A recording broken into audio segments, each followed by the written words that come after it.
Big ബോസിൻ്റെ രഹസ്യം എന്ന 2ാം എപ്പിസോഡിലേക്ക് സ്വാഗതം. നിങ്ങൾ ചിന്തിച്ചിട്ടുണ്ടോ, അവർ അവിടെ നിൽക്കുന്നതിനനുസരിച്ച് അവരുടെ സാലറി എത്രയാകുമെന്ന്? ഓരോ മത്സരാർത്ഥിയും ഒരാഴ്ചയും 2 ആഴ്ചയും എല്ലാം അവിടെ നിൽക്കുമ്പോൾ എത്ര രൂപ അവർക്ക് വരുമാനമായി കിട്ടും, എത്ര രൂപ അവർ സമ്പാദിക്കും എന്നൊക്കെ നിങ്ങൾ പലപ്പോഴും ചിന്തിച്ചിട്ടുണ്ടോ? എന്തായാലും ബിഗ് ബോസ് എന്ന റിയാലിറ്റി ഷോയുടെ പുറകിൽ പ്രവർത്തിക്കുന്ന ഏഷ്യാനെറ്റ് ആണെങ്കിലും ഹോട്ട്സ്റ്റാർ ആണെങ്കിലും നല്ല രീതിയിൽ പ്രോഫിറ്റ് ഉണ്ട്. ഓരോ ദിവസം അവർ അവിടെ കഴിച്ചു കൂട്ടുന്നതിനനുസരിച്ച് അവർക്കുള്ള സാലറിയും ലഭിക്കുന്നുണ്ട്. ബിഗ് ബോസിൽ എത്തുന്നതിൻ്റെ പ്രധാന കാരണം ഒന്ന് ഫെയിമാണ്. അവർ എത്രത്തോളം ഫേമസ് ആകുന്നുവോ അതിനനുസരിച്ച് അവർക്കുള്ള സാലറിയിലും വ്യത്യാസമുണ്ട്.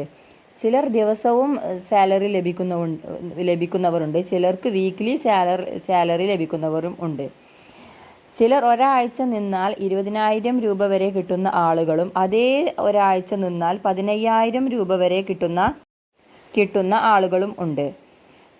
പ്രധാനമായും ഫെയിം അനുസരിച്ചാണ് അവരുടെ സാലറി കൂടുകയും കുറയുകയും ഒക്കെ ചെയ്യുന്നത്.